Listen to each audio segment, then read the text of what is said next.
প্রথমে ইব্রাহিম আলাইহিস সালাম বলল, বিশ্বাস হয় না যে মরা মানুষ জীবিত হতে পারে।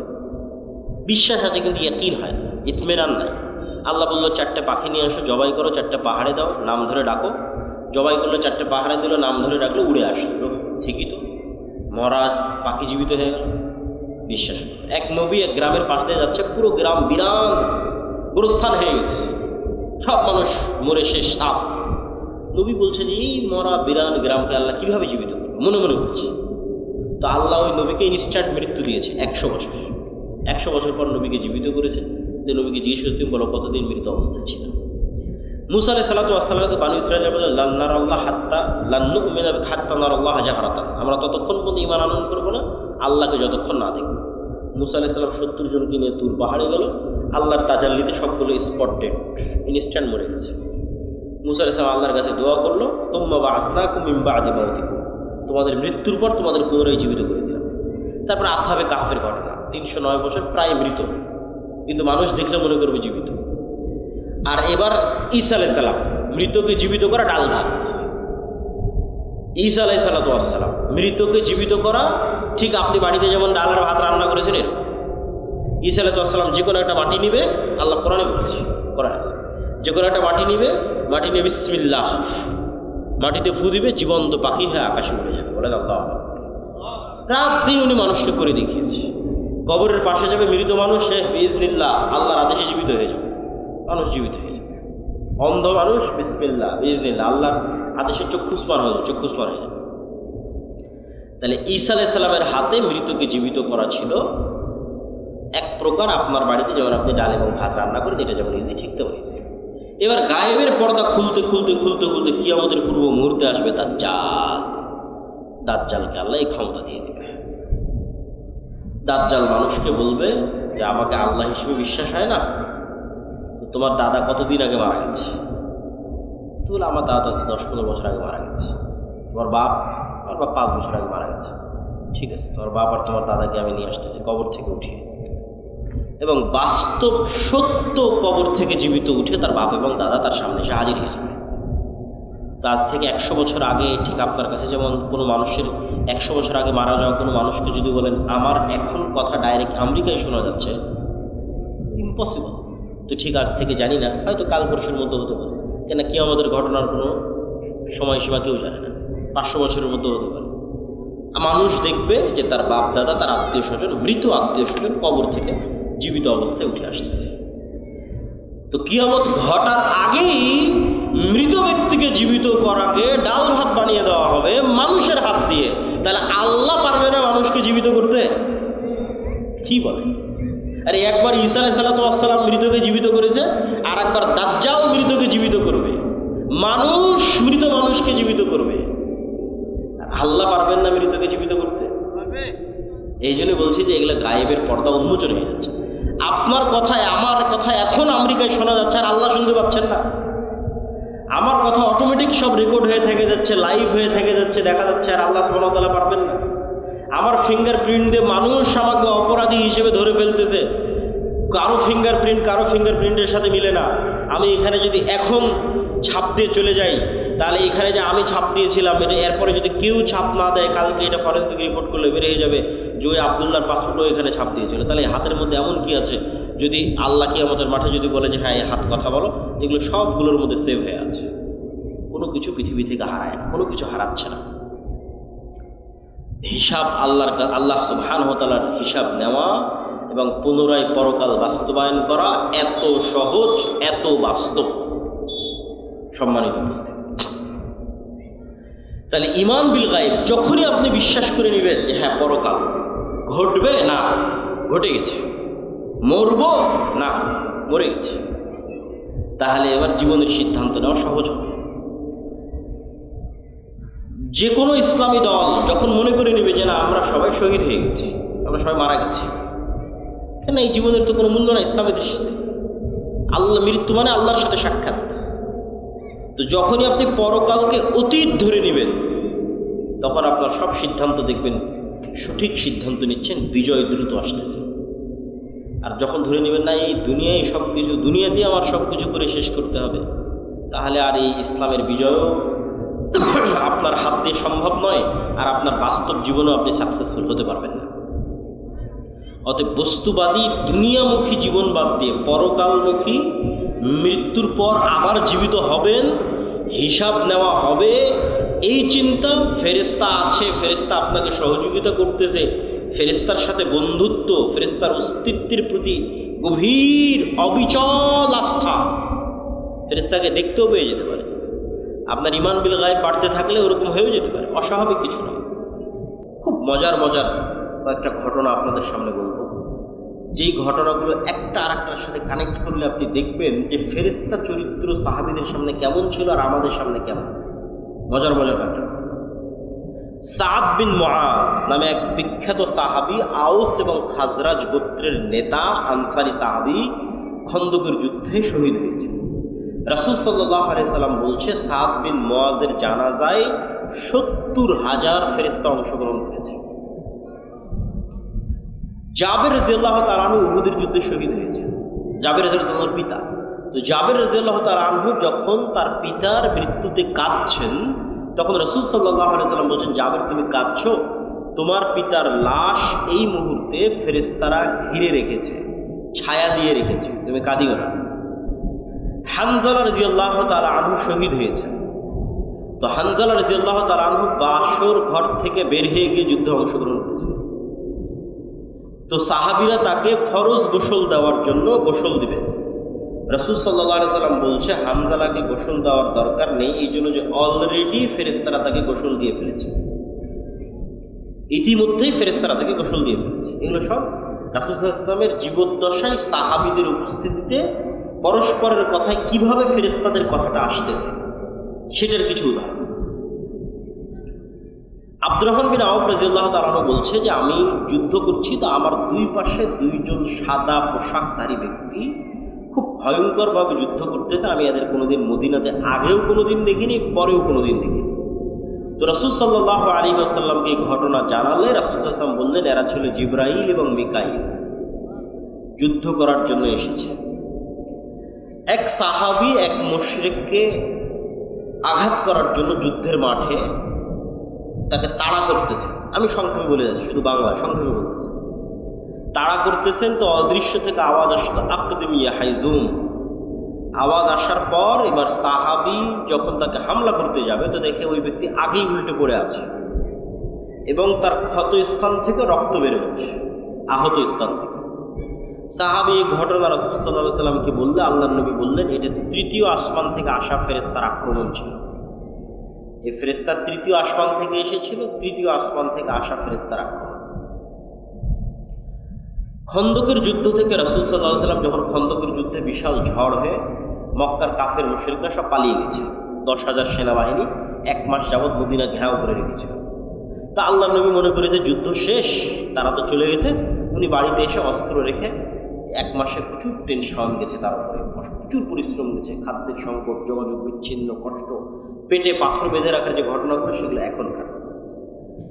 তো রাসূল সাল্লাল্লাহু আলাইহি ওয়াসাল্লাম অস্ত্র রেখে গোসল করতে গেছে। অস্ত্র বলতে তরবারি, তীর ধনুক। তো আয়েশা রাদিয়াল্লাহু তাআলা আনহা বলছেন, জিবরাইল এসে রাসূল সাল্লাল্লাহু আলাইহি ওয়াসাল্লামকে বলছে যে আপনি অস্ত্র রেখে দিয়েছেন, আমরা তো রাখিনি, তো তোমরা কেন রাখনি? তো বানু কুরাইজা, বানু কায়নুকা, বানু নযীর, এই 3টে ইহুদি গোত্র যুদ্ধ চলা অবস্থায় আল্লাহর নবীর সাথে গাদ্দারি করেছে, অথচ এরা লিখিত চুক্তি করেছিল যে এরা গাদ্দারি করবে না, পক্ষে থাকবে। তো জিবরাইল বলছে এই সমস্ত গাদ্দারদের বিচার না করা পর্যন্ত যুদ্ধ শেষ হয়নি, আপনি এখনই বের হন, যুদ্ধ এখনো শেষ হয়নি। মক্কার কাফের মুশরিকরা চলে গেছে, কিন্তু এই গাদ্দারদেরও বিচার করতে হবে। ঠিক আছে, মুহাম্মদ সাল্লাল্লাহু আলাইহি ওয়াসাল্লাম বের হলেন সাহাবীদের সঙ্গে। এবার আনাস রাদিয়াল্লাহু তাআলা আনহু থেকে বর্ণিত, তিনি বলেন যে আমরা যখন বানু কুরাইজা, বানু কায়নুকা, বানু নযীর গোত্রের দিকে আমাদের অভিযান পরিচালনা করার জন্য রওনা দিচ্ছি, তখন আমাদের আগে আগে আমরা উড়ন্ত ধুলা দেখতে পাচ্ছি, যে উড়ন্ত ধুলা জিবরাইলের অশ্বারোহী বাহিনীর উড়ন্ত ধুলা। আল্লাহু সহিহ হাদিস, যে আনাস রাদিয়াল্লাহু তাআলা আনহু বলছেন আমরা আমাদের আগে উড়ন্ত ধুলা দেখছি, যে উড়ন্ত ধুলা জিবরাইলের অশ্বারোহী বাহিনীর উড়ন্ত ধুলা। একদিন রাসূলুল্লাহ সাল্লাল্লাহু আলাইহি ওয়াসাল্লাম বসে আছেন, একজন অপরিচিত ব্যক্তি হঠাৎ করে, আমি কিন্তু স্বেচ্ছাসেবক ভাইদের আহ্বান জানাবো যে আপনাদের যদি দানের কোনো পরিকল্পনা থাকে সেটা কিন্তু এখনই করে ফেলতে হবে। আমার বলার কথা কিন্তু হয়ে গেছে। তো একদিন রাসূলুল্লাহ সাল্লাল্লাহু আলাইহি ওয়াসাল্লাম বসে আছেন,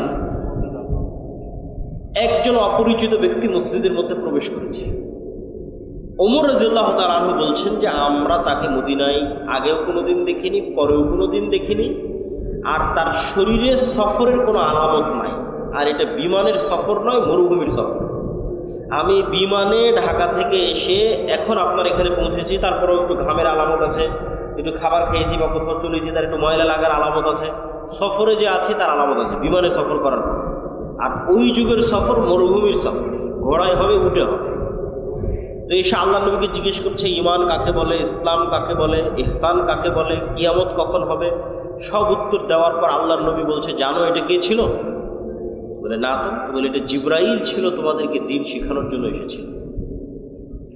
রাসূল সাল্লাল্লাহু আলাইহি ওয়াসাল্লাম বলছে আজকে আমার বাড়িতে জিবরাইল আসেনি। কেন আসেনি? তাহলে একটা ছবি থাকার কারণে। রাসূল সাল্লাল্লাহু আলাইহি ওয়াসাল্লাম বলতেছে যে আমাকে জিবরাইল বারবার মিসওয়াক করতে বলে, কেন আমার মুখের গন্ধে জিবরাইলের কষ্ট হয়। রাসূল সাল্লাল্লাহু আলাইহি ওয়াসাল্লাম বলতেছে তোমরা মসজিদে পেঁয়াজ এবং রসুন খেয়ে যেও না, কেননা পেঁয়াজ এবং রসুনের গন্ধে ফেরেশতাদের কষ্ট হয়। আপনি এগুলো সবগুলোকে যদি একদিনের চিত্র কল্পনা করেন, যে একদিনের চিত্র মনে করেন, একদিনে এগুলো ঘটতেছে, তো আমরা যে আমাদের শরীরের সাথে এগুলো সব কম্পিউটার ক্যামেরার চেয়ে ভয়ঙ্কর কিছু বহন করে নিয়ে বেড়াচ্ছি, সেটা হচ্ছে আমাদের মাথা। সবগুলোর চেয়ে ভয়ঙ্কর। এরা যেমন ক্যামেরা দিয়ে আমাকে ভিডিও করতেছে, করার পরে এটা চিজ বের করে কম্পিউটারে দিবে, তাই না? সেখানে এটা সেভ হবে। তো আমার এটা ক্যামেরা, আমি এটাতে যা যা দেখতেছি সব এখানে সেভ হচ্ছে, আমার মেমোরিতে সেভ হচ্ছে। আমি যা যা দেখতেছি আমার মেমোরিতে সেভ হচ্ছে, আমি যা যা শুনতেছি সব আমার মেমোরিতে সেভ হচ্ছে, আমার মেমোরিতে। এখন ইলন মাস্ক বলতেছে যে সে মানুষের ব্রেনের সাথে ইন্টারনেট কানেক্ট করার প্রযুক্তি নিয়ে আসার চেষ্টা করতেছে, যাতে মানুষের ব্রেনের ডাটা অটোমেটিক ট্রান্সফার করা যায়। তাহলে কয়দিন পর তো আপনি আপনার ব্রেনের ডাটা ট্রান্সফার করে আপনি দেখতে পাবেন যে আপনি মোবাইলে কি দেখছিলেন, ব্রেনে সেভ হয়ে আছে কি দেখছিলেন, কেন ক্যামেরা দিয়ে গেছে এখানে সেভ হয়েছে। আপনি কান দিয়ে কি শুনছিলেন এখানে সেভ হয়ে আছে। কিন্তু মোবাইলের এদের ক্যামেরায় যে পরিমাণ জিবি ধারণ করা সম্ভব, তা সেটা হাজার লক্ষ কোটি গুণ জিবি এখানে ধারণ করা সম্ভব। 500 বছর যদি মানুষের ব্রেন কাজ করে, তাহলে 500 বছর যা যা দেখবে সবাই ব্রেনে সেভ থাকবে। এরকম পাওয়ারফুল মানুষের ব্রেন, এবং 500 বছরে যা যা শুনবে সব এখানে সেভ থাকবে। তো কাফা বিনাফসিকা আল-ইয়াওমা আলাইকা হাসিবা, আজকে তোমার বিচারের জন্য তুমি যথেষ্ট, সব তো তোমার ব্রেনে সেভ হয়ে আছে। শুধু ডাটা ট্রান্সফার করা লাগবে, যেহেতু কয়দিন পর মানুষই করে ফেলতেছে। আমি আল্লাহর কথাই যাচ্ছি না। আল্লাহ সুবহানাহু ওয়া তাআলা কিভাবে মানুষকে ধরবে সেটা আল্লাহ সুবহানাহু ওয়া তাআলা জানেন। আমি বলতে আজকে আপনি যদি আপনার বিচার করতে চান তা আপনি পারবেন, যে চলো আমি কি কি করেছি সব এই ব্রেনে সেভ হয়েছে, কি দেখেছি, কি বলেছি, কি শুনেছি, সব সেভ হয়েছে। কিচ্ছু আপনার এই ব্রেন করে ডাটা ট্রান্সফার করলে আপনি সব দেখতে পাবেন। আর এই যে আলো ওয়েভ, এর মধ্যে সব সেভ হয়ে আছে। সম্মানিত উপস্থিতি, আমরা যে আলোচনা থেকে এখানে আসছিলাম যে ফেরেশতারা নূরের তৈরি, তো নূর তো দেখা যায় না। তো নূর এমন এক প্রকারের আলো যা দেখা যায় না, কিন্তু আলো এটা পৃথিবীতে আছে। তো এটা বোঝানোর জন্য অসংখ্য দলিল আছে। আমার ওই আল্লাহর পথে যাত্রা বই অসংখ্য দলিল আমি দিয়ে রেখেছি। আজকের এই সংক্ষিপ্ত আলোচনা একটু অল্প অল্প করে বলি, কেন বক্তব্য দীর্ঘায়িত করতে চাই না, সংক্ষিপ্ত করতে চাই। আবারও আমাদেরকে রাজশাহী নয় ঢাকা ফিরে যেতে হবে, এটা একটু কষ্ট করার। আল্লাহুম্মা জাআল ফি কলবি নূরা, রাসূল সাল্লাল্লাহু আলাইহি ওয়াসাল্লাম বলছেন হে আল্লাহ আমার অন্তরে নূর তৈরি করে দেন। সামিঈ নূরা, কানে নূর তৈরি করে দেন। বাসরি নূরা, চোখে নূর তৈরি করে দেন। সামনে নূর তৈরি করে দেন, পিছনে নূর তৈরি করে দেন, ডানে নূর তৈরি করে দেন, বামে নূর তৈরি করে দেন, উপরে নূর তৈরি করে দেন, পায়ের নিচে নূর তৈরি করে দেন। তাহলে নূর একটা অস্তিত্বশীল জিনিস, যা সামনে পিছে আগে পরে চোখে কানে অন্তরে তৈরি হতে পারে। লাইটের বাল্বের ভোল্টের মতো বাড়ে কবে? নূর লাইটের বাল্বের ভোল্টের মতো, যেমন যে ফ্যানের পাওয়ারটা বাড়িয়ে দিল, ঠিক যেমন আপনি চোখের পাওয়ার যখন কমে যাচ্ছে তখন চশমা লাগিয়ে নিচ্ছেন, কানের পাওয়ার যখন কমে যাচ্ছে তখন কানে মেশিন লাগিয়ে নিচ্ছেন। তো আপনার কানের পাওয়ারের কম বেশির অস্তিত্বটা যেমন সত্য, চোখের পাওয়ারের কম বেশির অস্তিত্ব যেমন সত্য, এই চোখে নূর তৈরি হয়, কানে নূর তৈরি হয়, অন্তরে নূর তৈরি হয়, এটা তেমন সত্য। রাসূলুল্লাহ সাল্লাল্লাহু আলাইহি ওয়াসাল্লাম বলছেন, আমাদের চোখে আমরা যে পৃথিবী দেখি, এই পৃথিবী আর যে গায়েব আমরা দেখতে পাই না আল্লাহর অস্তিত্ব, এই দুইটার মধ্যে পর্দা হচ্ছে নূর। আল্লাহর চেহারা, আল্লাহর অস্তিত্ব আমরা যে দেখতে পাই না, এই দুইটার মধ্যে পর্দা হচ্ছে নূর। লাউ কাশাফাহু, যদি এই নূর সরিয়ে দেওয়া হতো, পৃথিবীতে যে নূর আছে, আসমান এবং জমিনে যে নূর আছে, নূর যদি সরিয়ে দেওয়া হতো, আল্লাহর চেহারার তাজাল্লিতে আসমান এবং জমিন ধ্বংস হয়ে যেত। আল্লাহু নূরুস সামাওয়াতি ওয়াল আরদ, আল্লাহ হচ্ছেন আসমান এবং জমিনের নূর। সম্মানিত উপস্থিতি, তাহলে নূরের তৈরি ফেরেশতা। নূর এমন এক প্রকারের আলো যা চোখে দেখা যায় না। 2 নম্বর, যা মেশিনেও ধরা যায় না। কিছু আলো তো যেগুলো চোখে দেখা যায় না, মেশিনে ধরা পড়তেছে, ওই যে মোবাইলের ক্যামেরার, তারপরে হচ্ছে রিমোট কন্ট্রোলের। কিন্তু এক প্রকারের আলো নূর, যা চোখেও দেখা যায় না, মেশিনেও ধরা পড়ে না। তাহলে আপনি বলবেন, এটা কেমন কথা বললেন যে একটা জিনিস পৃথিবীতে আছে, চোখেও দেখবো না, মেশিনেও ধরা পড়বে না? জি, আল্লাহর গায়েবের প্রত্যেকটা জিনিসের কিছু না কিছু আলামত আল্লাহ তার সৃষ্টিজীবের মধ্যে রেখে দিয়েছে। কিছু না কিছু আলামত আল্লাহ তার সৃষ্টিজীবের মধ্যে রেখে দিয়েছে। আল্লাহর এক ব্যতিক্রম সৃষ্টিজীব হচ্ছে কুকুর। কুকুর মানুষের চাইতে 10,000 গুণ বেশি ঘ্রাণ, নাক দিয়ে ঘ্রাণ নেওয়ার ক্ষমতা কুকুরের মানুষের চাইতে 10,000 গুণ। 100, 200, 500, 1000, 10,000 গুণ বেশি। তাহলে আমার কাছে, আমি যদি এই পানির বোতলটা নিই এবং এই পানির বোতলটা নাকে টানি, তাহলে বলবো না এটার তো কোনো সেন্ট নাই। পানিরও আমি বলতে পারি যে না, পানির তো কোনো সেন্ট নাই, এটার কোনো সেন্ট নাই। এটার সেন্ট নাই বলাটা যেমন মিথ্যা, বিজ্ঞানও হয়তো এসে বলবে যে না এটার কোনো সেন্ট নাই। বিজ্ঞানও মিথ্যা, কেন বিজ্ঞান এখন পর্যন্ত কুকুরের নাকের মতো পাওয়ারফুল যন্ত্র তৈরি করতে পারে। কিন্তু এই পানির বোতলটা কুকুরের নাকের সামনে লাগান, এই পানির বোতলটাকে 10 কিলোমিটার দূরে রেখে আসেন, এই পানির বোতল কুকুর খুঁজে বের করে নিয়ে আসবে। তাহলে আমি না গন্ধ পাচ্ছি না, আর আমার আবিষ্কার করা যন্ত্রও গন্ধ ধরতে পারতেছে না, তার মানে গন্ধ নাই। এটা কি ঠিক না ভুল? আছে, তার প্রমাণ কি? যে আল্লাহর আর এক সৃষ্টিজীবও ধরতে পারতেছে, ওর কাছে আছে। আমরা যেভাবে একজন আরেকজনকে দেখছি, চিনছি, এভাবে কুকুর চিনে না। কুকুর ঘ্রাণ দিয়ে আপনাকে চিনে। আপনার এই চেহারা, সাদা কালো দাড়ি, অথবা দাড়ি চাছা, লম্বা, উঁচু, মোটা, এইভাবে দেখে কুকুর চিনে না, যেভাবে আমরা চিনি। ঘ্রাণে চিনে, এটা অমুক, এটা ঘ্রাণে চিনে ফেলে।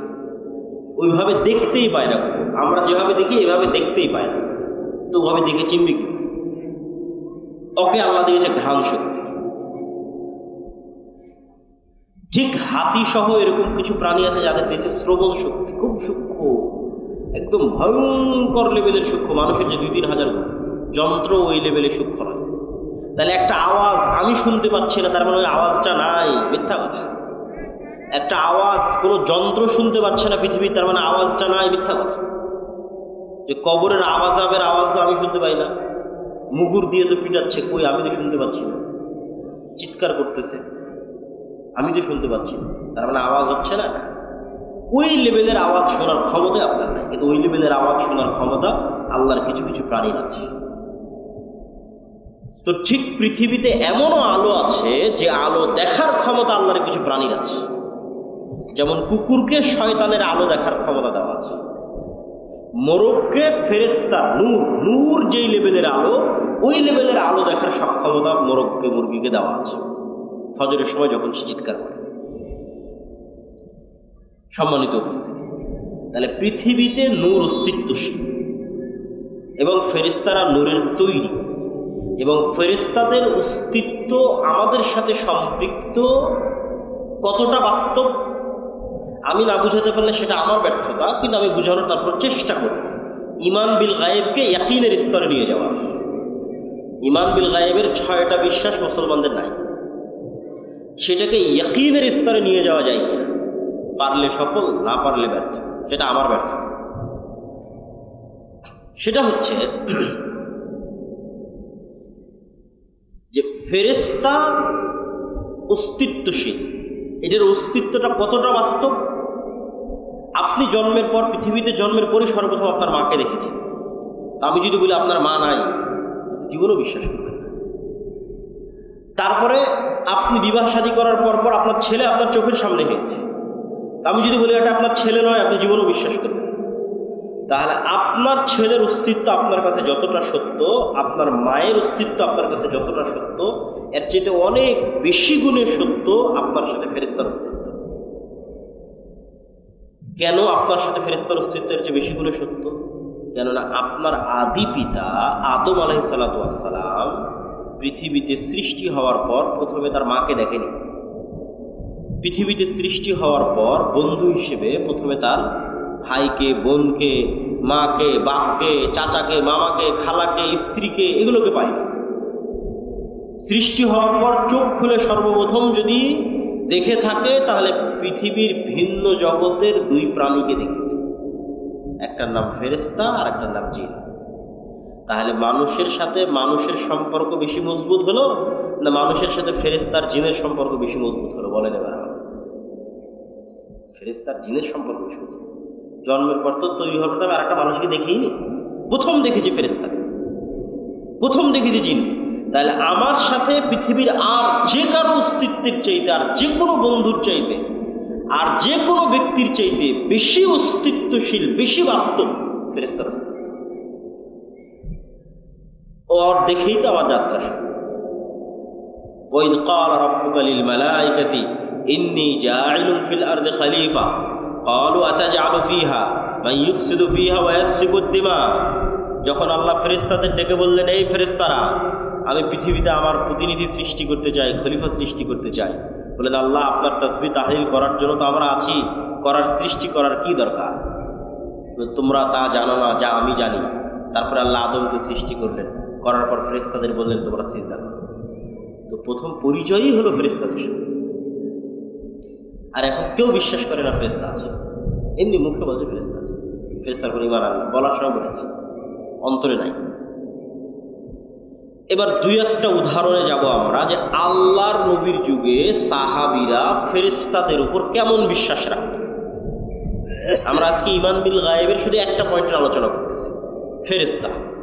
আল্লাহর নবীর যুগে সাহাবীরা ফেরেশতাদের উপর কেমন বিশ্বাস রাখত তার উদাহরণ।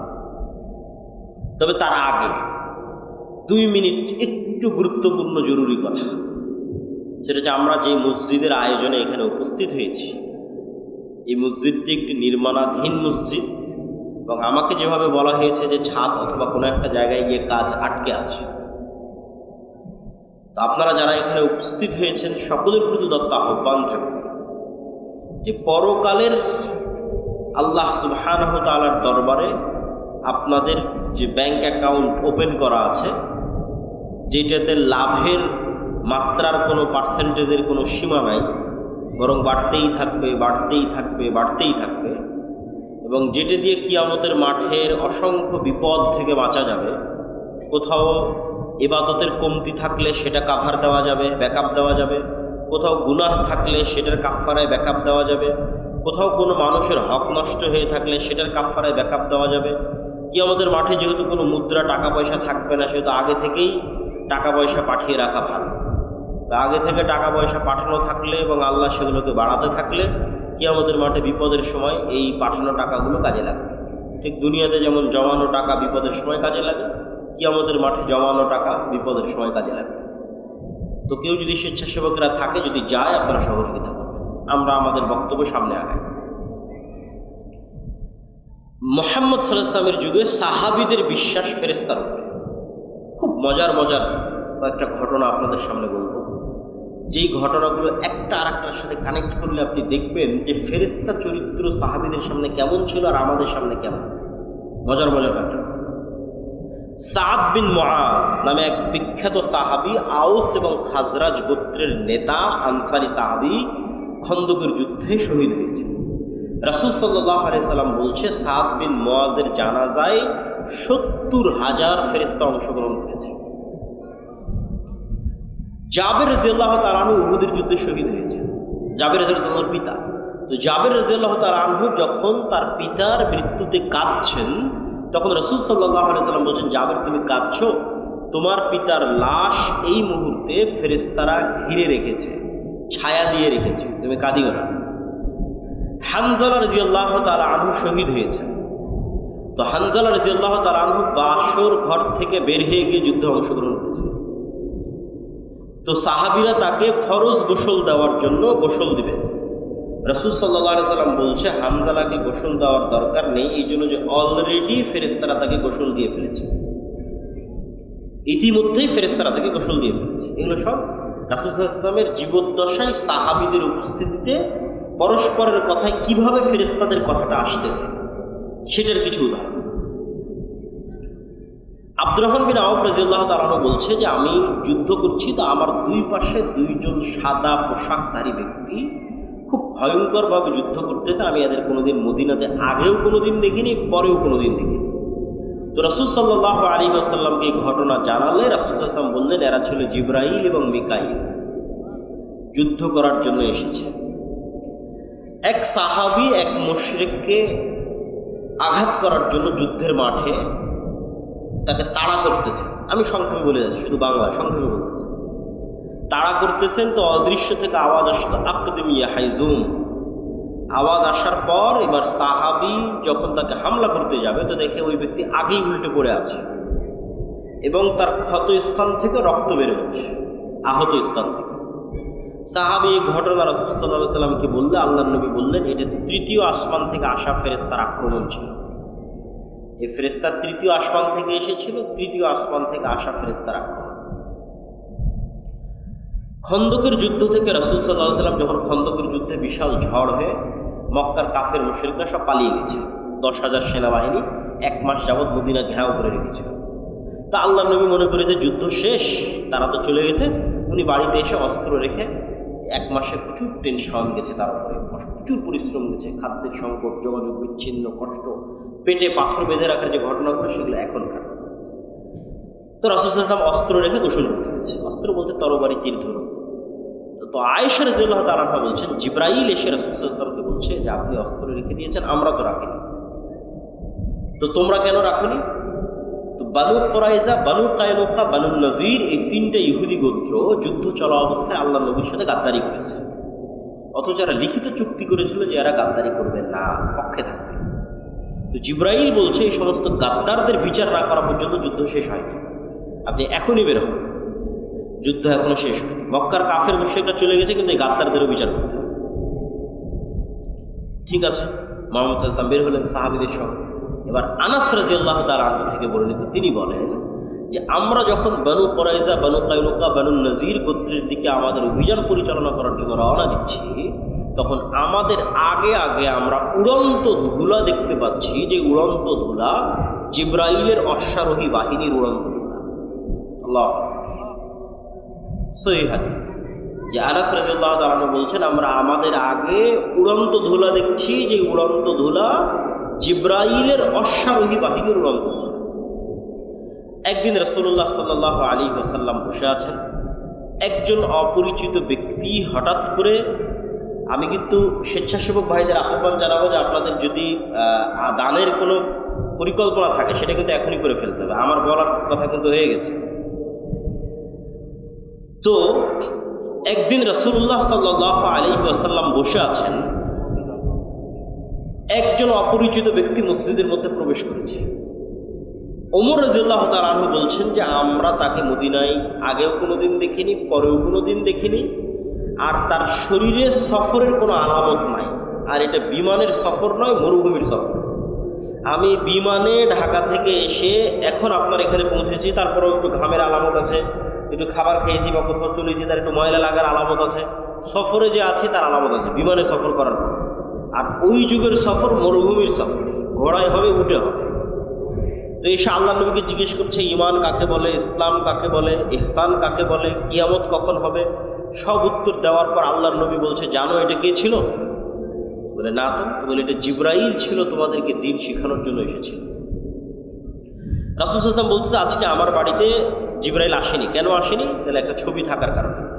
রাসূল সাল্লাল্লাহু আলাইহি ওয়াসাল্লাম বলতেছে যে আমাকে জিবরাইল বারবার মিসওয়াক করতে বলে, কেন আমার মুখের গন্ধে জিবরাইলের কষ্ট হয়।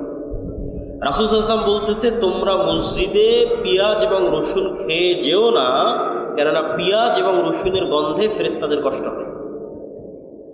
আপনি এগুলো সবগুলোকে যদি একদিনের চিত্র কল্পনা করেন, যে একদিনের চিত্র মনে করেন একদিনে এগুলো ঘটতেছে, তাহলে এবার বলেন যে খালিদ ইবনুল ওয়ালিদ, আমর ইবনুল আস এরা যখন যুদ্ধ করতে গেছে রোমান এবং পারস্যদের বিরুদ্ধে, যখন রোমান পারস্যের ক্ষমতা এদের চেয়ে বেশি, তো এরা দুনিয়াবী শক্তি দিয়ে বিজয় অর্জন করবে এই আশায় যুদ্ধ করতে গেছে, না আল্লাহ সাহায্য করবে এই আশায় যুদ্ধ করতে গেছে? আল্লাহ সাহায্য করবে। ধরো চোখের সামনে দেখেছে ফেরেশতা যুদ্ধ করতেছে, স্বচক্ষে দেখেছে। আল্লাহ কোরআনে বলেছে 5000 ফেরেশতা অবতীর্ণ করেছি, 3000 অবতীর্ণ করেছি, 1000 অবতীর্ণ করেছি। বদর, উহুদ, খন্দক, হুনাইনের যুদ্ধে আল্লাহ ফেরেশতা অবতীর্ণ করেছে। কোরআনের আয়াত সাহাবীদের চাক্ষুষ চোখে দেখা যে ফেরেশতারা যুদ্ধ করতেছে। আর যার ইমানই দুর্বল ফেরেশতার অস্তিত্বের উপর, আল্লাহর শক্তি এবং ক্ষমতার উপর, পরকালের উপর, সে চিন্তা করবে যে না আমাকে মন্দির পাহারা দিয়ে ক্ষমতায় যেতে হবে। আর যদি ইমান বিল গায়েব মজবুত থাকে তাহলে কোনোদিন সে আদর্শে কম্প্রোমাইজ করবে না, তাতে ক্ষমতা আসুক আর যাক। কেন সে জানে যে মূল ক্ষমতা কার হাতে? আল্লাহ। এবং ফেরেশতার উপর যদি ইমান মজবুত থাকে, আল্লাহর উপর যদি ইমান মজবুত থাকে, এগুলো তখন শুনতে হবে। দেখেন রাসূল সাল্লাল্লাহু আলাইহি ওয়াসাল্লাম কি বলছে, যে দাজ্জাল 40 দিন পৃথিবীতে থাকবে। পৃথিবীর এমন কোনো শহর নাই, বন্দর নাই, নগর নাই যেখানে দাজ্জাল প্রবেশ করবে না। কিন্তু মক্কা এবং মদিনায় দাজ্জাল প্রবেশ করতে পারবে না। তো মক্কা এবং মদিনায় দাজ্জাল প্রবেশ করার চেষ্টা করবে না? করবে না? করবে না? করবে। রাসূলুল্লাহ বলছে প্রত্যেক যতবার দাজ্জাল মক্কা মদিনায় প্রবেশ করার চেষ্টা করবে, ততবার মক্কা মদিনার রাস্তায় উন্মুক্ত তরবারি হাতে ফেরেশতারা তাকে প্রতিরোধ করবে। আল্লাহ নবী বলেনি যে মানুষ প্রতিরোধ করবে, ফেরেশতা প্রতিরোধ করবে উন্মুক্ত তরবারি হাতে। যে ফেরেশতার অস্তিত্বের প্রতি ইমানই নাই, তো কেমনে আল্লাহর সাহায্যে আশা করবে যে না আল্লাহর সাহায্যে ফেরেশতা আসতে পারে? ইমানই তো নাই, কেমনে আশা করবে? তখন চিন্তা করবে যে না আমাকে কম্প্রোমাইজ করতে হবে, আমি তো এটা না করলে ভোট পাবো না, ওইটা না করলে তো মানুষ সায় দেবে না, অতএব এটাই ছাড়, ওইটাই ছাড়, ওইটাই ছাড়। দিন শেষে ইসলামী বাদ, ইসলামী আর নাই। ইমান বিল গায়েব, এর উপর ইমান মজবুত হতে হবে। ইমান বিল গায়েবের একটা বড় অংশ হচ্ছে পরকাল। পরকাল মানে মৃত্যুর পর পুনরুজ্জীবন। তো মৃত্যুর পর পুনরুজ্জীবনের আলোচনায় যাওয়ার আগে ফেরেশতার আলোচনায় আর দুটো কথা। ফেরেশতার অস্তিত্ব যে আছে আপনি কেমনে বুঝবেন? ঠিক আছে ভাই, মানলাম, বিশ্বাস করলাম আপনার কথা আব্দুল্লাহ ভাই, যে নূর চোখে দেখি না তাও নূর আছে পৃথিবীতে, আমার সাথে ফেরেশতা আছে, আমাদের এখানে সবার সাথে ফেরেশতা আছে, বিশ্বাস করলাম। কিন্তু তাও বাস্তব ইন প্র্যাকটিক্যাল লাইফ লিয়াতমাইন্না কলবি, অন্তরের প্রশান্তির জন্য বিশ্বাস বাস্তবে পরীক্ষা করে দেখতে চাই ফেরেশতা আছে কিনা। তো বাস্তবে ফেরেশতার অস্তিত্ব বোঝার একটা পরীক্ষা দিয়েছে, যাতে আপনি বুঝতে পারেন যে হ্যাঁ ফেরেশতা আছে। তো আমাদের যখন এসএসসি এবং এইচএসসি পরীক্ষা থাকতো, সকাল 8টা-10টার মধ্যে পরীক্ষার হলে ঢুকতে হবে, ওইটার যে একটা টেনশন বা একটা তাড়া কাজ করতো, ঠিক যদি কারো ফ্লাইট থাকে, প্লেন থাকে, বিমান থাকে, ট্রেন থাকে, তাহলে ওইটা ধরার জন্য যে ব্রেনে তাড়া কাজ করে, নিয়তের মজবুতি কাজ করে, আপনি একদিন ওই রকম নিয়ত করবেন যে আজকে ফজরে উঠবো। বেশি দিন করতে পারেন, একদিন, আজকে রাতে করতে পারেন। কীরকম নিয়ত? ঠিক বিমানে ফ্লাইটের টিকিট থাকলে যেরকম নিয়ত করেন, পরীক্ষা থাকলে যেরকম নিয়ত করেন, ট্রেনের টিকিট থাকলে যেরকম নিয়ত করেন, ওই রকম নিয়ত যেন আজকে ফজরের 5টার সময় আজান দেবে, ফজরের সালাতে 5টার সময় উঠতেই হবে, নিয়ত শক্ত করবে। এমনি ওই মনে করলাম যে ফজর উঠবো, চলো ফোনে অ্যালার্ম দিই, ওটার কথা বলি। ফোনে তো অ্যালার্ম দেওয়া লাগবে না, কেন পৃথিবীতে কারা আছে? কারা আছে? ফেরেশতা আছে, তো ফোনে কেন অ্যালার্ম দেবেন? মানুষকে কেন বলবেন যে আব্দুর রহমান জিহাদি সাহেব আমাকে ফজরে ডেকে দিয়ে? কেন ফজরে তুলে দেওয়ার জন্য কে আছে? ফেরেশতা আছে। ফেরেশতা তো পৃথিবীতে আছে, মানুষকে কেন বলতে যাবেন যে আমাকে ফজরের বেলা উঠিয়ে দেবেন? ফেরেশতা উঠিয়ে দেবে।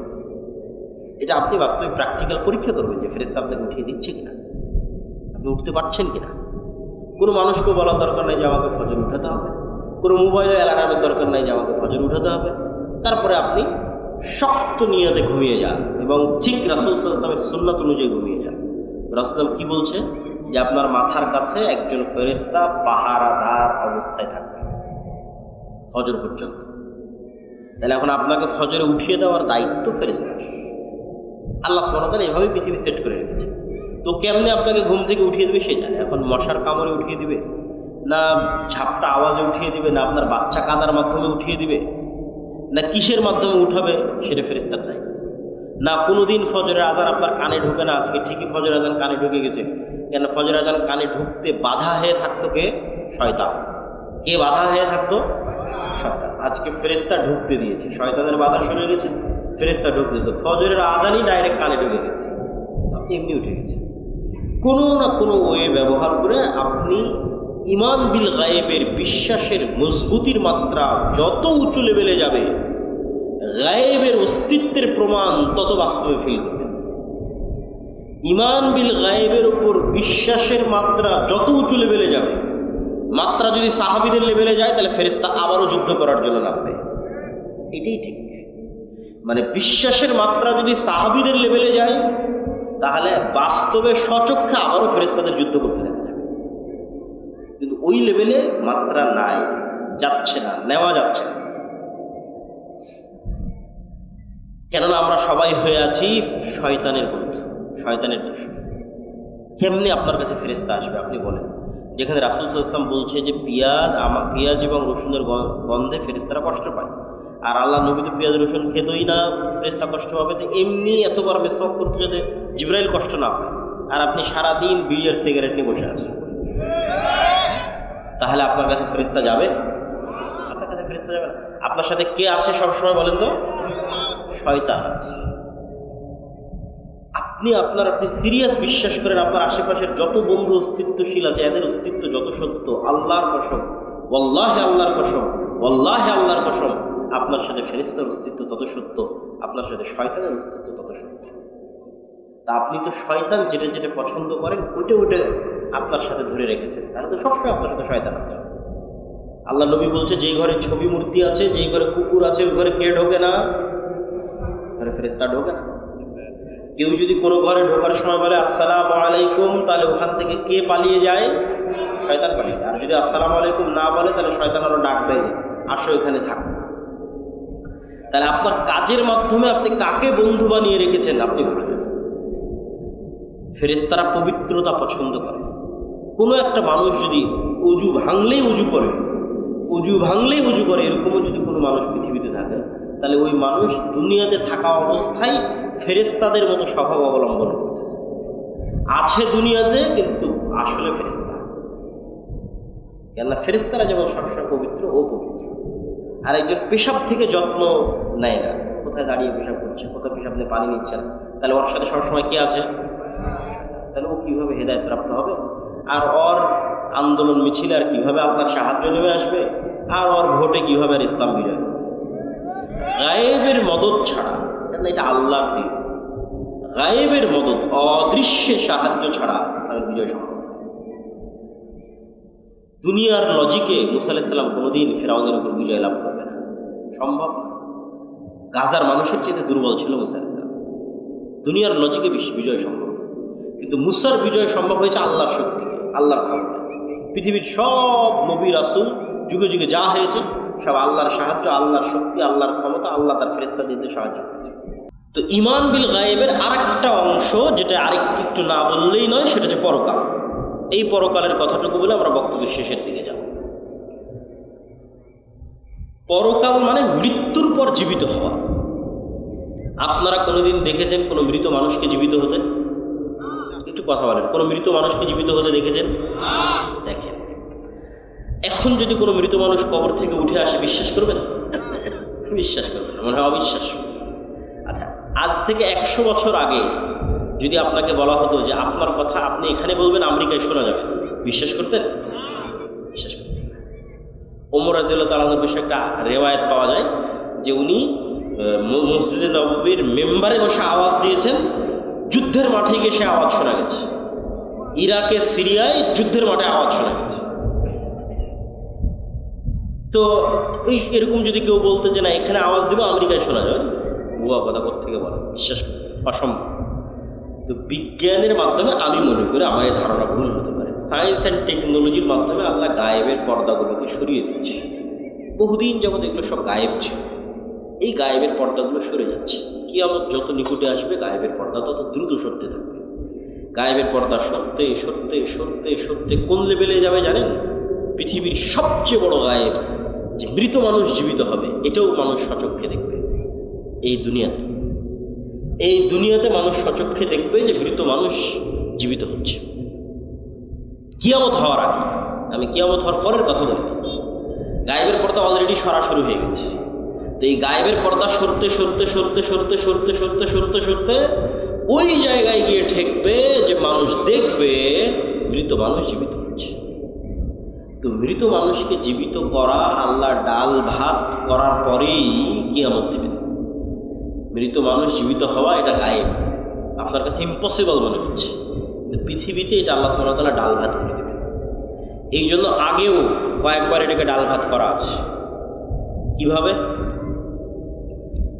এমনি তো ঈসা আলাইহিস সালাম আসার আগে বিভিন্ন ঘটনাক্রমে অসংখ্য মানুষকে মৃত্যুর পর জীবিত করা আছে, অসংখ্য মানুষকে। প্রথমে ইব্রাহিম আলাইহিস সালাম বলল, বিশ্বাস হয় না যে মরা মানুষ জীবিত হতে পারে। বিশ্বাস আছে কিন্তু ইয়াকিন হয় না, ইতমিনান নাই। আল্লাহ বলল, 4টে পাখি নিয়ে আসো, জবাই করো, 4টে পাহাড়ে দাও, নাম ধরে ডাকো। জবাই করলো, 4টে পাহাড়ে দিল, নাম ধরে ডাকলো, উড়ে আসলো। ঠিকই তো, মরা পাখি জীবিত হয়ে গেল। বিশ্বাস। এক নবী এক গ্রামের পাশ দিয়ে যাচ্ছে, পুরো গ্রাম বিরান গোরস্থান হয়ে গেছে, সব মানুষ মরে শেষ, সাপ। নবী বলছে যে এই মরা বিরান গ্রামকে আল্লাহ কিভাবে জীবিত করবে, মনে মনে বলছে।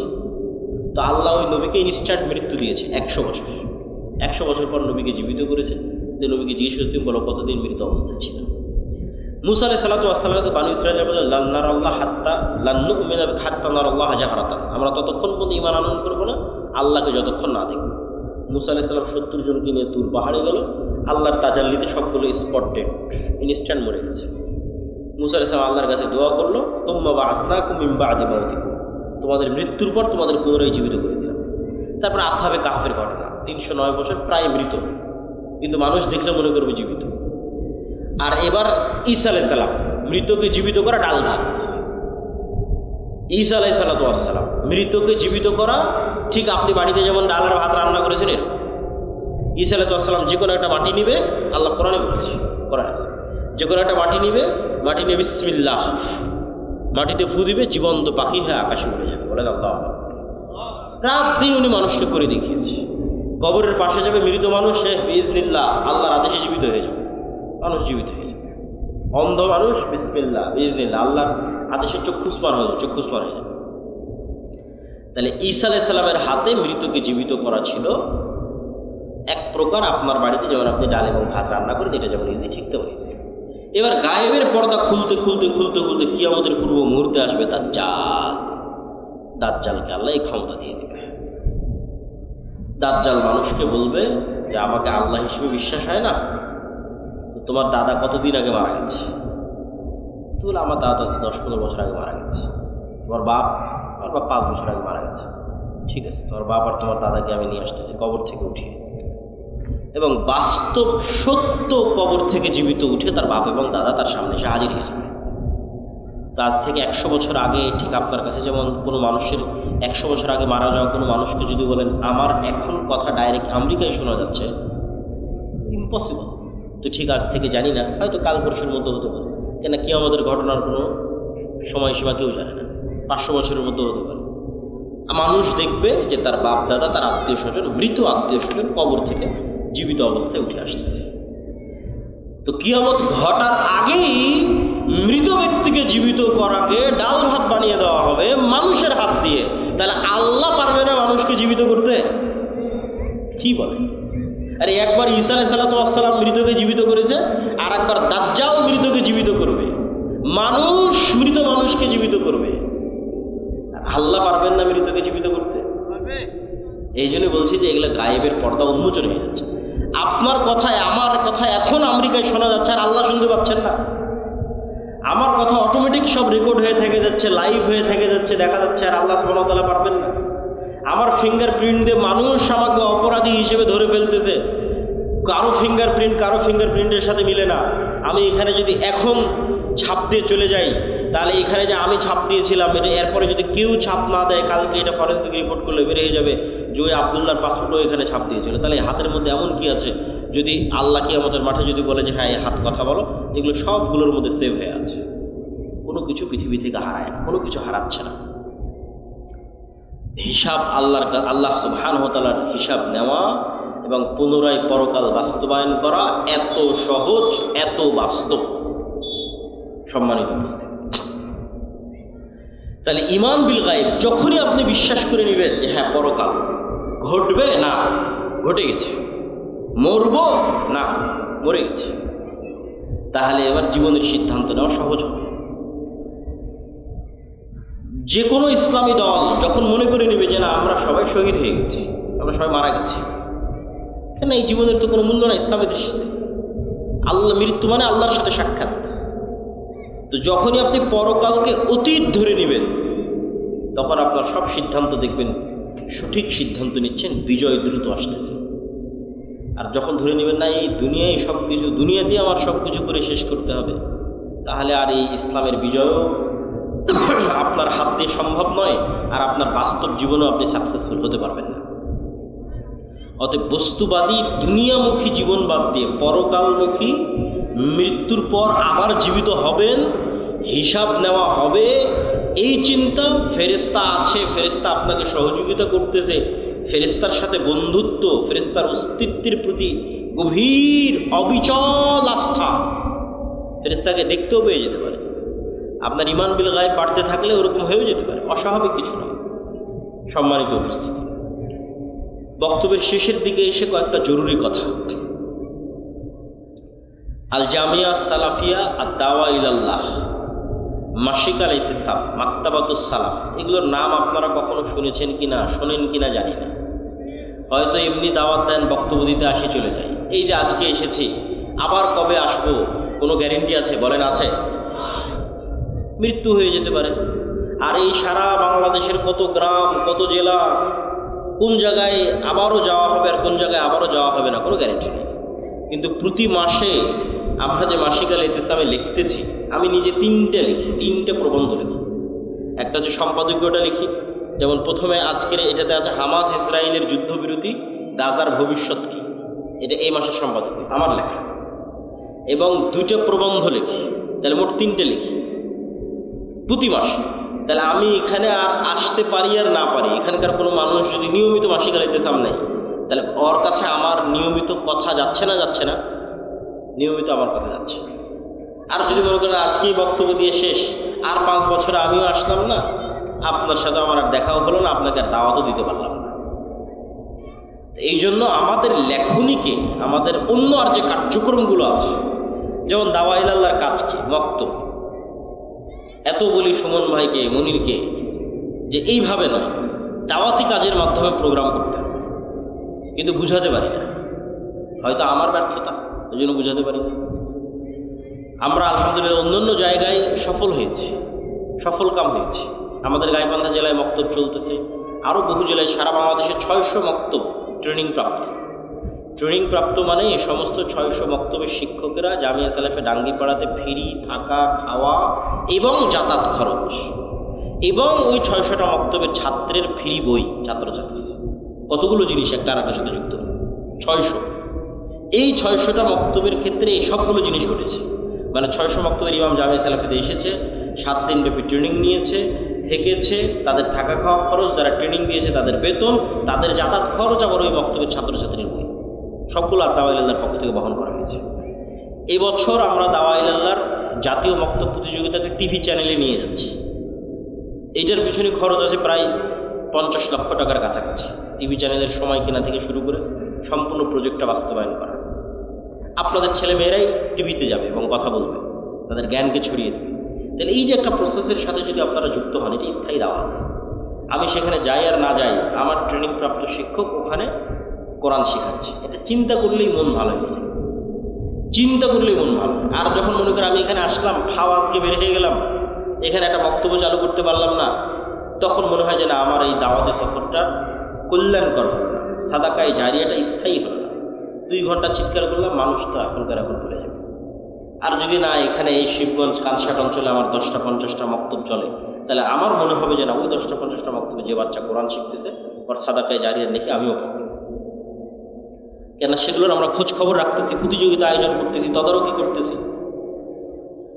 তো ঠিক তেমনি আমাদের আরও লেখনীর যে বিষয়গুলো আছে, শায়েখ আব্দুর রাজ্জাক বিন ইউসুফের যে বইগুলো আছে, আমাদের ছাত্ররা একটা পত্রিকা বের করে কিশলয়, যে ছাত্রদের এর এই যে প্রচ্ছদ ডিজাইন এটাও ছাত্রদের করা, এর ভিতরের যে লেখার যে ডিজাইন এটাও ছাত্রদের করা। এটাকে কোনো স্টাফ, বেতনভুক্ত কোনো স্টাফ দিয়ে করা হয়, ছাত্ররাই করে। এইগুলো যদি আপনারা না দেখেন, না শোনেন, শায়েখ আব্দুর রাজ্জাক বিন ইউসুফের সালাতের বই, দোয়ার বই, আমাদের মিন্নাতুল বাড়ি, এগুলো আপনাদের মূল্যায়ন করতে হবে। 3 নম্বর যে বিষয়টা সেটি হচ্ছে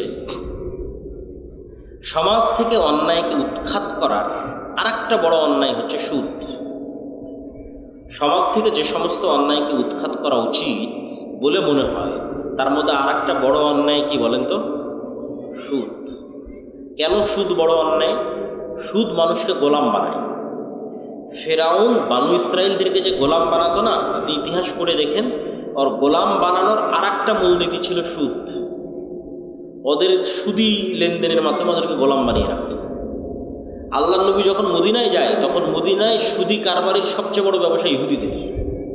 আল্লাহ নবী খুব ভালোভাবে জানে যে অর্থনীতি যদি কন্ট্রোল না করা যায় দেশ কন্ট্রোল করা সম্ভব না। তাহলে এদের সুদি অর্থনীতির যে বেড়াজাল আছে এটা ভেঙে চূর্ণ বিচূর্ণ করতে হবে, নাহলে আমি দেশ কন্ট্রোল করতে পারবো। তো আজকে পৃথিবী এমন একটা সিচুয়েশনে চলে গেছে, কোনো ক্যাশ টাকা নেই। ইংল্যান্ডে আমি 1 বছর থেকে দেখে এসেছি, আমেরিকার লোকজন যারা গেছে তাদের সাথে কথা হয়, ক্যাশ টাকা বলে পৃথিবীতে আর কিছু নেই। মানে প্রত্যেক ক্যাশ টাকার বিপরীতে লোন আছে। এখনো বাংলাদেশে ওই সিচুয়েশন তৈরি হয়নি, এখনো বাংলাদেশে ক্যাশ টাকা আছে। এখন এরকম সিচুয়েশন হয়নি যে আমার পকেটে 1000 টাকা আছে তাই 1000 টাকার বিপরীতে লোন আছে, এটা না, এখনো হয়নি, এখনো সুযোগ আছে। তো বাংলাদেশে কর্জে হাসানার মাধ্যমে সুদের বিরুদ্ধে লড়াই করা। এবং আরেকটা জিনিস মাথায় রাখতে হবে কর্জে হাসানা এবং সুদের ক্ষেত্রে, যেটা বলে আমার বক্তব্য শেষের দিকে চলে যাব, সেটা হচ্ছে যে ইসলামী ব্যাংকের মাধ্যমে সুদকে উৎখাত করা কেন সম্ভব হচ্ছে না? কেননা কেউ গোড়ায় হাত দেয়নি। গোড়া কি? গোড়ায় হাত দেওয়া আসলে কঠিনও, এই জন্য কেউ হাত দিতেও চায় না। গোড়া কি? গোড়া হচ্ছে আধুনিক কনভেনশনাল যে ব্যাংকিং সিস্টেম আছে, তারা আপনাকে লোন নেওয়ার জন্য উৎসাহিত করতেছে। যেমন বিকাশের বিজ্ঞপ্তি চলতেছে যে কোনো প্রকার ডকুমেন্টস ছাড়াই শুধু বিকাশ অ্যাকাউন্টের বিপরীতে 50,000 টাকা লোন পাওয়া যাবে। তো ক্রেডিট কার্ড মানুষ ইউজ করুক এটার জন্য মানুষকে উৎসাহিত করা হচ্ছে, মানুষ লোন নিক এটার জন্য উৎসাহিত করা হচ্ছে। তাহলে যেখানে লোন নেওয়াকেই উৎসাহিত করা হবে সেখানে আপনি ওই প্রতিযোগিতার সাথে ইসলামী ব্যাংক প্রতিষ্ঠা করতে পারবেন না। কেননা ইসলামী অর্থনীতির মূল ভিত্তি হচ্ছে লোন বিমুখতা। কেমন লোন বিমুখতা? সুদি লোন নয়, কর্জে হাসানাই নিব। বুঝেন না? বুঝাতে পারলে আমার ব্যর্থতা। সুদি লোন নয়, কর্জে হাসানাই নিব। তো কর্জে হাসানাই যদি আমি নিই, সেটা ফ্রিজ কেনার জন্য নিব, এসি কেনার জন্য নিব, মোটর সাইকেল কেনার জন্য নিব, মোবাইল কেনার জন্য নিব, গায়ের একটা ভালো জামা কেনার জন্য নিব, আজকে হোটেলে ভালো খাবো এটার জন্য নিব, বাড়িতে ছাদ দেবো এটার জন্য নিব। এর প্রমাণে দলিল দেওয়া কঠিন আছে। সুদি ঋণের কথাই বলি, কর্জে হাসানা নিব, কর্জে হাসানাই নিব, কিন্তু এসি, ফ্রিজ, মোটর সাইকেল, বাড়ির ছাদ, মানে এমন কাজ যা না করলে আমি মরে যাবো এরকম নয়। এইরকম কাজের জন্য কর্জে হাসানা নেওয়া যাবে, আর দলিল দেওয়া কঠিন আছে। বিলাসী পণ্য ক্রয়ের জন্য অথবা বিলাসিতার জন্য, মাটির বাড়ি আছে এটাকে ভেঙে পাকা বাড়ি বানাতে হবে, অন কাইন্ড অফ বিলাসিতা। বিলাসিতার জন্য সুদি লোন বহু পরে, কর্জে হাসানা নেওয়া যাবে কিনা এটা জায়েজ প্রমাণ করা কঠিন আছে। ইসলাম লোন বিমুখ দিন, সবসময় লোন থেকে বাঁচতে বলা হয়েছে। কখন লোন নিবা? যখন অ্যাক্সিডেন্ট করে অপারেশন করতে হবে, টাকা নাই তখন। কখন লোন নিবা? বেটির বিয়ে দিতে পারতেছি না, ছেলে মেয়েকে পড়াশোনা করাতে পারতেছি না, তখন কর্জে হাসানা জায়েজ আছে। তাহলে কর্জে হাসানা দিয়ে আপনি মোটর সাইকেল কিনবেন, এসি কিনবেন, ফ্রিজ কিনবেন, সেটাই প্রমাণ করা কঠিন। শুধু লোন দিয়ে তো বহু দূরের কথা। তাহলে মূল নীতিতেই ভুল। তাহলে কনভেনশনাল ব্যাংক আপনাকে বলছে আসো আমার কাছে লোন নিয়ে তুমি গাড়ি নাও, তাহলে ইসলামী ব্যাংক যদি বলে যে না আমিও ওই একই সার্ভিস দিব, পারবে না, কিন্তু তখন ইসলামী ব্যাংক পাবে। ইসলামী ব্যাংক মানেই হচ্ছে না তুমি বিলাসী পণ্যে লোন নিতে পারবে না। ইসলামী অর্থনীতি মানেই তুমি বিলাসী পণ্যে লোন নিতে পারো, কর্জে হাসানো নিতে পারো। তুমি কর্জে হাসানো নিতে পারো বিপদে পড়ে, অথবা ব্যবসার জন্য, হয় ইনভেস্টমেন্ট আর না হয় বিপদে পড়ে কর্জে হাসানো। আর যে অবস্থায় আছো অল্পে তুষ্ট থাকো, ধৈর্য ধারণ করো। ব্যবসায় ইনভেস্ট করার জন্য কর্জে হাসানা নিতে হবে। এসি নিবে এই জন্য কর্জে হাসানা না, অল্পে তুষ্ট থাকো। ফ্যান চলতে ফ্যান নাই, হাত পাখা দিয়ে বাতাস করে এর উপর তুষ্ট থাকো। নিজের ইনকাম দিয়ে, লোন ছাড়া নিজের ইনকাম দিয়ে যেদিন সামর্থ্য হবে তোমার এসি কেনার, সেদিন কিনবা। তোমার কেনার ফ্যান হবে সেদিন কিনবা। এটা হলো ইসলামের মধ্যে। তো যাক, আমাদের কর্জে হাসানা একটা কার্যক্রম আমরা শুরু করেছি। এইটাতে যেমন আমরা কর্জে হাসানা দিচ্ছি, এবং আমরা ওই সিস্টেমে দিচ্ছি, হয় বিপদগ্রস্ত না হয় ব্যবসায় ইনভেস্ট, এই দুটো ক্যাটাগরি ছাড়া কর্জে হাসানা নাই। পাশাপাশি যে সমস্ত মানুষ ব্যাংকে টাকা রাখে কিন্তু সেখান থেকে বেনিফিট চায় না, তাদেরকে আমরা উৎসাহিত করতেছি যে আমাদের এই ফান্ডে আপনারা টাকা জমা রাখেন, যেটা আপনি যখন চাইবেন তখন ফেরত দিতে পারবেন। এবং আলহামদুলিল্লাহ অসংখ্য মানুষ এটাতে অংশগ্রহণও করতেছে। তো কর্জে হাসানা প্রজেক্ট, দাওয়াইল আল্লাহর মক্তব প্রজেক্ট এবং আল জামিয়া সালাফিয়া, এবং বিশেষ করে আগামী 6-7 নভেম্বরের সালাফি কনফারেন্স, মাসিক আল ইতিসাম এবং আমাদের বই পুস্তক, ফিলিস্তিনের উপর বই আছে, রিজিকের উপর বই আছে, এগুলোকে গুরুত্ব দেওয়ার উদাত্ত আহ্বান জানিয়ে আজকের সংক্ষিপ্ত বক্তব্য এখানেই শেষ করছি। ওয়াখির দাওয়ানা আলহামদুলিল্লাহি রাব্বিল আলামিন। বইগুলো স্টেজেই পাওয়া যাবে। শায়েখ ইসকন দিয়ে হইচই করবেন না, ধীরে ধীরে, কেন প্রশ্ন উত্তর আছে 2-3টা। শায়েখ ইসকন নিয়ে আপনার মন্তব্য কি, বাংলাদেশে ইসকনের ভূমিকা এবং আমাদের কর্তব্য কি, দয়া করে জানিয়ে বাধিত করবেন। ইসকন নিয়ে আমি যতটুকু পড়াশোনা করেছিলাম সেটা হচ্ছে বাংলাদেশের স্বাধীনতাকে পার্মানেন্টলি অখণ্ড ভারতের অন্তর্ভুক্ত করা মাস্টার প্ল্যানের অংশ হচ্ছে ইসকন। বাংলাদেশের স্বাধীনতাকে পার্মানেন্টলি অখণ্ড ভারতের অংশ করার মাস্টার প্ল্যান হচ্ছে ইসকন, এবং তারা অনেক দূর সফল। ভিকটিম গেম খেলার মাধ্যমে, সংখ্যালঘুর নিরাপত্তার মাধ্যমে বাংলাদেশ দখল করা হবে। আজ হতে পারে, 20 বছর পর হতে পারে, 50 বছর পর হতে পারে, কিন্তু প্ল্যান এটা। সেটা কি? ব্লেম গেম ভিকটিম, যে এই দেশে সংখ্যালঘুদের নিরাপত্তা নাই। এই গেম তৈরির রাস্তা কারা তৈরি করবে? ইসকনেরা তৈরি করবে। অতএব সংখ্যালঘুদের নিরাপত্তা দেওয়ার জন্য বাংলাদেশে সেনাবাহিনী পাঠাতে হবে। এটা হওয়ার পরিবেশ এখনো ঘটেনি, কিন্তু ওই মাস্টার প্ল্যান অনুযায়ী সেই দিকে আগানো হচ্ছে। আল্লাহ সুবহানাহু ওয়া তাআলা বাংলাদেশের স্বাধীনতা, সার্বভৌমত্বকে হেফাজত করুন এবং আমাদেরকে সঠিক সিদ্ধান্ত গ্রহণের তৌফিক দান করুন। একজন অসুস্থ মানুষ সিয়াম রাখতে পারেনি, পরে আর সুস্থ হওয়ার সম্ভাবনা নেই, সে ফিদিয়া দিয়ে দিবে। আব্দুল সামাদ নয়, আব্দুস সামাদ, আব্দুস সামাদ, সামাদ, আব্দুল নয়। একজন জিজ্ঞেস করেছে যে আব্দুল সামাদ নাম ঠিক আছে কিনা? আব্দুল নয়, আব্দুস সামাদ। রায়ান আহমেদ রাফিদ, রায়ান এভাবে না বলে রাইয়ান বলে, রাইয়ান, এটা সুন্দর নাম। আহমেদ, এটাও সুন্দর নাম, নাম রাখা যাবে। আর কোনো প্রশ্ন ছিল?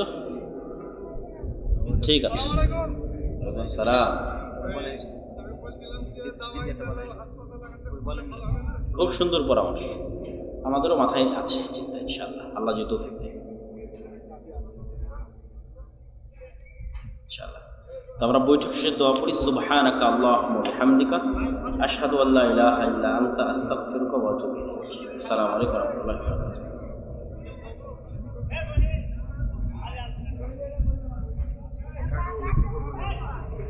আলহামদুলিল্লাহ। আপনার মাদ্রাসার কথা খুব শুনি, কোন মাদ্রাসায়? সরকারি চাকরি মাদ্রাসা না? সম্মানিত চাকরি পাওয়া গেছে। কি নাম মাদ্রাসা? কোথায়? আমি প্রোগ্রাম ভালো আছেন? কি যেন আফসুফা 30 তারিখ আপনি পাচ্ছেন প্রোগ্রাম কি দেওয়া আছে? উজিরপুরে। সালাম। হ্যাঁ, তো আমরা তো ওই প্রতিষ্ঠানের মধ্যে আন্দোলন টাকাটা গেলেছি, তো থানা মজুদারি না প্রিন্সিপাল 10-12 দিন স্যার একটা আপনার সাথে মিটিং করতে 30 তারিখ আপনি তো আগে ভাগে মিটিং মিটিংটা করলে বোধ হয় পারছি